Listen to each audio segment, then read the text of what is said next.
Hi. జనరల్‌గా అప్పుడప్పుడు మనం పేపర్స్‌లో గాని, న్యూస్‌లో గాని చూస్తుంటాం. ఇస్రో రాకెట్ లాంచ్ చేసింది. శాటిలైట్‌ని కక్షలో ప్రవేశపెట్టింది. నాసా శాటిలైట్ లాంచ్ చేసింది. ఉపగ్రహాన్ని కక్షలో ప్రవేశపెట్టింది. అలాగే ప్రైవేట్ కంపెనీస్ అయినటువంటి స్పేస్ ఎక్స్ రాకెట్ లాంచ్ చేసింది. ఉపగ్రహాన్ని కక్షలో ప్రవేశపెట్టిందని. అలాగే ఇండియాలో కొత్త స్పేస్ స్టార్టప్స్ వచ్చాయి. వాళ్ళు స్కై రూట్ అని అట్లా డిఫరెంట్ కంపెనీస్ రాకెట్ లాంచ్ చేస్తున్నాయి. శాటిలైట్‌ని కక్షలో ఆర్బిట్‌లో ప్రవేశపెడుతున్నాయి అనేది తెలుసు. సో జనరల్‌గా వీటిని చూసినప్పుడు మనకేం అర్థం అవుతుందంటే ఈ రాకెట్ లాంచ్ చేసి శాటిలైట్‌ని కక్షలో ప్రవేశపెడితే ఆ శాటిలైట్ వల్ల ప్రజలకు ఉపయోగపడేది వ్యవహారాలు దాంట్లో ఉంటాయని అంతవరకు మాత్రం జనాలకి కామన్‌గా తెలిసినటువంటి విషయం. సో గోయింగ్ ఫార్వర్డ్ మనం నెక్స్ట్ స్టెప్‌కి రాకెట్ సైన్స్ అంటే అంత కాంప్లికేటెడ్ సైన్సే కానీ బట్ సింపుల్‌గా మనకు అర్థమయ్యే విధంగా చెప్పుకునే దానికోసం ఈ చిన్న ప్రయత్నం చేస్తున్నా. ఒకవేళ మీకు నచ్చినట్టయితే మీరు లైక్ చేయండి. అలాగే ఎస్పెషల్లీ మీ ఫ్రెండ్స్‌కి గానీ, మీకు ఎవరైనా స్టూడెంట్స్ ఉంటే వాళ్ళకి షేర్ చేస్తే గానీ it will be most beneficiable for them. So ఇప్పుడు స్పేస్ అంటే ఏంది? శాటిలైట్ అంటే ఏంది? రాకెట్ అంటే ఏంది? ఇవి భూమి నుంచి ఎంత ఎత్తులో, ఎంత హైట్‌లో ఉంటాయి? ఏ హైట్‌లో పెడితే మనకు ఏ విధమైన ఉపయోగాలు వస్తుందనేది చూద్దాం. సో దాంట్లో స్టార్ట్ కావడానికి ముందు జనరల్‌గా మనం ఒక బైక్ యావరేజ్ స్పీడ్ ఎంత ఉంటుంది? మహా అంటే ఒక 70 కిలోమీటర్లు, 80 కిలోమీటర్ల స్పీడ్‌తో యావరేజ్‌గా తోలుతారు. అలాగే ఒక కార్ అనుకోండి ఒక 100-120 కిలోమీటర్లు యావరేజ్ స్పీడ్ ఉంటుంది. అలాగే ఒక ఫ్లైట్ అనుకోండి ఒక 600-700 కిలోమీటర్ల యావరేజ్ స్పీడ్ ఉంటుంది. అదే విధంగా ఒకసారి మీరు ఇమాజిన్ చేసి చూడండి. భూమి కూడా తన చుట్టూ తాను తిరుగుతూ ఉంటుంది కదా! అంటే 24 అవర్స్ పర్ డే అని అంటాం కదా మనం. సో భూమి తన చుట్టూ తాను తిరిగే స్పీడ్ ఎంత ఉంటుందో ఒకసారి మీరు ఇమాజిన్ చేసినట్టయితే గంటకు 1670 కిలోమీటర్లు స్పీడ్‌తో భూమి తిరుగుతా ఉంటుంది. అది భూమధ్య రేఖ వద్ద. సో జనరల్‌గా స్పేస్ అంటే ఏంది? అది ఎక్కడి నుంచి స్టార్ట్ అవుతుంది? అనేది ఒకసారి చూద్దాం. సో ప్రపంచంలోని డిఫరెంట్ కంట్రీస్ స్పేస్ ఎక్కడి నుంచి స్టార్ట్ అవుతుంది అనే దానికి డిఫరెన్స్ ఆఫ్ ఒపీనియన్ ఉంది. సో జనరల్‌గా చాలా కంట్రీస్ వచ్చేసి భూమి నుంచి 85 కిలోమీటర్ల ఎత్తులోకి వెళ్తే అక్కడి నుంచి స్పేస్ స్టార్ట్ అవుతుంది అంటారు. సో ఓవరాల్‌గా ఇంటర్నేషనల్ స్పేస్ కమ్యూనిటీ గైడ్‌లైన్స్ ప్రకారం భూమి నుంచి 100 కిలోమీటర్ల ఎత్తులోకి వెళ్తే స్పేస్ స్టార్ట్ అవుతుంది. ఆ 100 కిలోమీటర్ల లైన్‌నే కర్మాన్ లైన్ అని అంటారనేసి జనరల్‌గా స్పేస్‌లో ఉన్న స్పేస్ కమ్యూనిటీస్ మొత్తం డిఫైన్ చేసిందే థియరీ.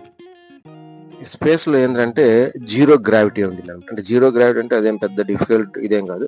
జనరల్‌గా ఇప్పుడు భూమి మీద అనుకోండి ఒక బాలు పైకి ఆకాశంలోకి విసిరేస్తే తిరిగి భూమి మీద పడుతుంది. అది ఎందువల్ల? గ్రావిటీ వల్ల. అదే స్పేస్‌లో అయితే జీరో గ్రావిటీ. అంటే బాలు ఆకాశంలోకి విసిరేస్తే అది అక్కడే ఉండిపోతుంది. ఎందుకంటే అక్కడ గ్రావిటీ ఉండదు. సో అది స్పేస్‌కి మన భూమి ఎన్విరాన్మెంట్‌కి ఉన్నటువంటి డిఫరెన్స్. సో ఇప్పుడు మనం ఒకసారి భూమి పైన ఎన్ని ఆర్బిట్స్ ఉంటాయి? అంటే కక్ష ఆర్బిట్ అంటే రూట్ అండి. రూట్ ఎన్ని కక్షలు ఉంటాయి? ఏ కక్షలో ఏ టైప్ ఆఫ్ శాటిలైట్స్‌ని పెడితే వాటి వల్ల మనకు యూజ్ అవుతుంది అనేది ఒకసారి చూద్దాం. సో రకరకాల టర్మ్స్ అవన్నీ ఉన్నాయి కానీ బట్ జనరల్‌గా భూమి అంటే ఈ 100 కిలోమీటర్ల పైన స్పేస్ స్టార్ట్ అయిన చోట నుంచి 3 కక్షలు జనరల్‌గా 3 ఆర్బిట్స్‌ని అందరూ డిఫైన్ చేస్తారు. సో ఒకటి వచ్చేసి ఫస్ట్ లో ఎర్త్ ఆర్బిట్ అంటారు. ఇది వచ్చేసి భూమి పైన 160 కిలోమీటర్ల నుంచి 1500 కిలోమీటర్ల వరకు ఎక్స్పాండ్ అయి ఉంటుందన్నమాట. సో ఇక్కడ వచ్చేసి ఏదన్నా ఒక శాటిలైట్‌ని కానీ దేనైనా కానీ మనం ప్రవేశపెట్టినట్టయితే అది 90-120 నిమిషాల లోపలనే మన భూమి మొత్తాన్ని ఒక రౌండ్ వేస్తుంది అనమాట. అంటే దాదాపుగా 28,000 కిలోమీటర్ల పర్ అవర్ స్పీడ్‌తో ఆ కక్షలో ఏ ఆబ్జెక్ట్ అయినా సరే రొటేట్ అవుతా ఉంటుంది. సో ఈ లెక్క ప్రకారం ఈ లో ఎర్త్ ఆర్బిట్ అంటే మనం 160 కిలోమీటర్ల నుంచి 500 కిలోమీటర్ల మధ్యలో లో ఎర్త్ ఆర్బిట్ అన్నాం కదా! ఇక్కడ ఏ శాటిలైట్ మనం పెట్టినా జస్ట్ ఒక భూమిని ఒక రోజులో వర్స్ట్ కండిషన్‌లో 16 సార్లు రౌండ్ వేస్తది. ఇప్పుడు మన ఇంటర్నేషనల్ స్పేస్ సెంటర్ ఉంది కదా! ఇవన్నీ కూడా లో ఎర్త్ ఆర్బిట్ అంటే ఇక్కడే ఉంటాయి. ఇవి రోజుకి 16 సార్లు, 17 సార్లు భూమిని మొత్తం చుట్టుకొని వస్తూ ఉంటాయి అన్నమాట. సో ఇక్కడ ఈ ఎర్త్ ఆర్బిట్‌లో ఏ టైప్ ఆఫ్ శాటిలైట్స్ ఉంటాయంటే మెయిన్ రిమోట్ సెన్సింగ్ శాటిలైట్స్, ఈ సైంటిఫిక్ రీసెర్చ్ చేస్తారు చూడండి అట్లాంటి శాటిలైట్స్, అట్లా ఎర్త్ అబ్జర్వేషన్ అంటే అక్కడ ఎక్కడ మైన్స్ ఉన్నాయా లేకపోతే ఎక్కడ టెంపరేచర్ ఎర్త్ లోపల ఏమున్నాయి అట్లాంటి వాటి గురించి చేసేవి. తర్వాత ఇట్లాంటి టైప్ ఆఫ్ శాటిలైట్స్ అన్ని కూడా లో ఎర్త్ ఆర్బిట్ లో ఉంటాయి. దీన్ని లియో అని కూడా అంటారు లేదా లో ఎర్త్ ఆర్బిట్ అంటారు. ఓకేనా? రైట్. నెక్స్ట్ వచ్చేసి మీడియం ఎర్త్ ఆర్బిట్ అనమాట. సో ఇందాక మనం 160-500 కిలోమీటర్ లో ఎర్త్ ఆర్బిట్ అనుకున్నాం కదా! ఇప్పుడు అదే భూమి నుంచి 5,000 కిలోమీటర్ల పైన 20,000 కిలోమీటర్ల లోపల అంత ఎత్తులో ఉండే ఆర్బిట్ ని మీడియం ఎర్త్ ఆర్బిట్ అంటారు. ఓకేనా? సో దీంట్లో ఏ టైప్ ఆఫ్ శాటిలైట్స్ ని పెడతా అంటే జీపీఎస్ నావిగేషన్ శాటిలైట్స్, అదే అండి మనం మామూలుగా మ్యాప్లు ఇట్లాంటి వాటికి సంబంధించిన వాటి శాటిలైట్స్ అన్ని కూడా మీడియం ఎర్త్ ఆర్బిట్ లో పెడతారు. సో ఈ ఆర్బిట్ లో ఉన్న శాటిలైట్ రోజుకు 2 సార్లు భూమిని చుట్టుకొని వచ్చేస్తాయి అన్నమాట. ఇది మీడియం ఎర్త్ ఆర్బిట్ అంటారు. నెక్స్ట్ వచ్చేసి జియో స్టేషనరీ ఆర్బిట్ అంటారండి. ఇది వచ్చేసి భూమి నుంచి 35,000 కిలోమీటర్లు పైన స్టార్ట్ అవుతుంది అనమాట. సో ఈ ఎర్త్ ఆర్బిట్ అనేది చాలా ఇంపార్టెంట్ ఆర్బిట్. జనరల్గా ఇక్కడికి శాటిలైట్ని మనం కానీ ఇన్స్టాల్ చేయాలంటే చాలా ఎక్స్పెన్సివ్తో కూడుకున్న పని అనమాట. సో ఇక్కడున్న అడ్వాంటేజ్ ఏముంది అంటే భూమి 1670 కిలోమీటర్లతో తిరుగుతుందని చెప్పాం కదా. ఇక్కడ కానీ 35,786 కిలోమీటర్లు కానీ శాటిలైట్ని కానీ మనం ప్రవేశపెడితే అది కూడా సేమ్ అదే 1670 కిలోమీటర్, అంటే ఒక రోజుకు ఒకసారి మాత్రమే భూమిని చుడుతుంది. అంటే భూమి తిరిగే స్పీడు, ఇక్కడ మన శాటిలైట్ రిలీజ్ చేసే స్పీడు రెండు ఒకటే ఉంటుంది. కాబట్టి దీన్ని జియో స్టేషనరీ ఆర్బిట్ అంటారు. ఈ ఆర్బిట్లో పార్కింగ్ చేసే శాటిలైట్స్ చాలా యూస్ఫుల్గా ఉంటాయి. ఏంటంటే సపోజ్ ఫర్ ఎగ్జాంపుల్ ఒక శాటిలైట్ని లో ఎర్త్ ఆర్బిట్లో ప్రవేశపెట్టినాం అనుకోండి, అది రోజుకు 16 సార్లు తిరుగుతుంది. అంటే సపోజ్ విజయవాడ మీద ఈరోజు పొద్దున్న 9 గంటలకు వెళ్ళింది అనుకోండి, మళ్ళీ 10:30 దాకా విజయవాడ మీదకి రాదు చుట్టుకొని రావడానికి. సో ఇంత లోపల మనం రియల్ టైంలో విజయవాడలో ఏం జరుగుతుంది, క్లైమేట్ పరంగా కానీ, డిఫెన్స్ పరంగా కానీ, కమ్యూనికేషన్ పరంగా కానీ, మన టీవీ ఛానల్ విజయవాడలో 1.5 గంట సేపు ఆపలేం కదా. సో ఇట్లాంటి వాటి కోసం అనేసి ఏం చేస్తారంటే భూమి తిరిగే స్పీడు, శాటిలైట్ తిరిగే స్పీడు కామన్ గా ఉండే పాయింట్ వచ్చేసి 35,786 కిలోమీటర్ల పైన ఉంటుంది భూమికి. సో అక్కడ పార్కింగ్ చేస్తారు. అక్కడికి శాటిలైట్ తీసుకెళ్లాలంటే ఎక్కువ ఫ్యూయల్ కావాలి.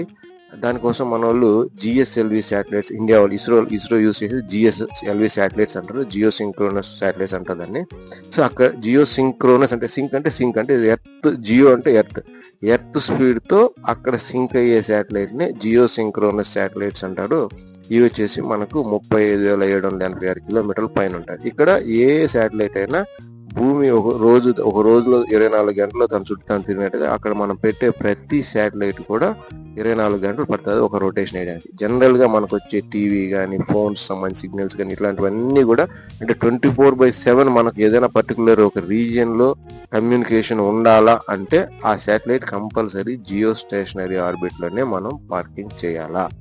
సో జనరల్ గా ఇదండి ఎర్త్, స్పేస్ అంటే ఏంది, దాని డిఫరెంట్ ఆర్బిట్స్ ఏంది, మనకు ఉపయోగపడే శాటిలైట్స్ ఏ దాంట్లో ఉంటాయి అనే దాని గురించి. సో ఒకవేళ మీకు వీడియో నచ్చినట్లయితే మీ ఫ్రెండ్స్ ఎస్పెషల్లీ స్టూడెంట్స్ కానీ ఫార్వర్డ్ చేస్తే ఎర్త్ అంటే ఏంది, స్పేస్ అంటే ఏంది, ఆర్బిట్స్, శాటిలైట్స్ వాళ్ళ గురించి ఒక జనరల్ ఇన్ఫర్మేషన్ సింపుల్ లాంగ్వేజ్ లో వస్తుందని నేను ఎక్స్పెక్ట్ చేస్తాను. ఫస్ట్ శాటిలైట్ స్పేస్ లోకి ఎప్పుడు లాంచ్ చేశారంటే 1957 అక్టోబర్ 4 సోవియట్ యూనియన్, అప్పట్లో సోవియట్ యూనియన్, ఇప్పుడు రష్యా, ఆ కంట్రీ ఫస్ట్ శాటిలైట్ ని స్పేస్ లోకి లాంచ్ చేసింది. ఆ శాటిలైట్ పేరు వచ్చేసి స్పుత్నిక్ 1. సో ఇది కూడా లో ఎర్త్ ఆర్బిట్ లోకి పంపించారు. దాని వెయిట్ వచ్చేసి ఓన్లీ 83 kgs అనమాట. సో తర్వాత అది ఓన్లీ 21 days మాత్రమే పనిచేసి తర్వాత అది పని చేయకుండా పోయింది. అప్పటి నుంచి ఇప్పటి వరకు దాదాపుగా 14,900 శాటిలైట్స్, 14,900 శాటిలైట్స్ ఇప్పుడు స్పేస్ లో ఇన్స్టలేషన్ అయి ఉన్నాయన్నమాట. వీటిలో ఒక 11,000 నుంచి 12,000 వరకు యాక్టివ్ శాటిలైట్స్, మిగతావన్నీ వాటి లైఫ్ టైం అయిపోయేసి ఒక స్పేస్ డెబ్రిస్ అంటే స్పేస్ లో చెత్తలా తిరుగుతూ ఉన్నాయన్నమాట. ఈ మెజారిటీ 11,000, 12,000 యాక్టివ్ శాటిలైట్స్ అన్ని కూడా వీటిలో మెజారిటీ ఆఫ్ ద శాటిలైట్స్ లో ఎర్త్ ఆర్బిట్ లోనే రొటేట్ అవుతూ ఉంటాయి. సో అన్డౌటెడ్లీ డౌట్ లేకుండా ఏమంటే USA is the largest number of satellites having country in the world. So ఈ 11,000, 12,000 శాటిలైట్స్ అన్నిటిలో మెజారిటీ ఆఫ్ ది శాటిలైట్స్ అన్ని కూడా లో ఎర్త్ ఆర్బిట్ లోనే రొటేట్ అవుతూ ఉంటాయి. సో దీంట్లో ఇంకేం డౌట్ ఏం అవసరం లేదు. ప్రపంచంలో అమెరికాకి ఎక్కువ నంబర్ ఆఫ్ శాటిలైట్స్ ఉన్నాయి.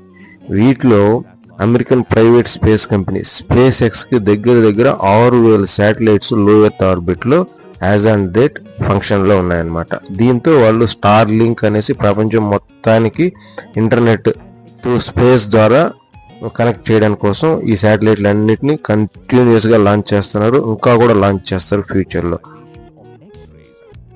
సైన్స్ పరంగా ఎంత ఎదిగింది ప్రపంచం అనేదానికి ఒక చిన్న ఎగ్జాంపుల్, సోవియట్ యూనియన్ లాంచ్ చేసిన ఫస్ట్ శాటిలైట్ స్పుత్నిక్ 83 kgs.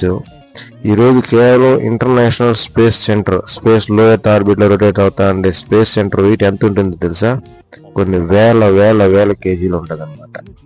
అలాగే స్పేస్లో ఏదైనా మొక్కలు మనం పెరిగే అవకాశం ఉందా, లేదా ఏదైనా విత్తనాలు మొలకెత్తే అవకాశం ఉందా అనే ఎక్స్పెరిమెంట్ కూడా చేయాలని చాలా స్పేస్ ఏజెన్సీస్ ట్రై చేశాయి.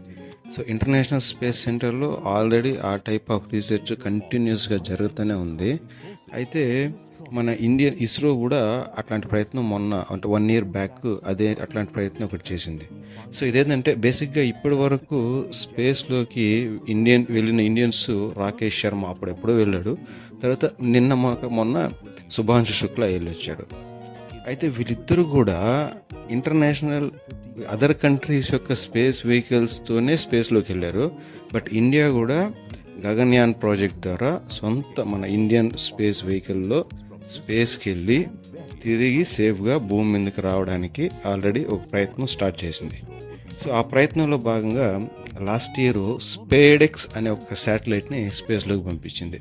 సో దీని మెయిన్ ఇంటెన్షన్ ఏంటంటే ఒక శాటిలైటు 2గా విడిపోతాయి, వేరువేరు దూరాల్లో ఆల్మోస్ట్ గంటకి 28,000 కిలోమీటర్ స్పీడ్తో రొటేట్ అవుతూ ఉంటాయి.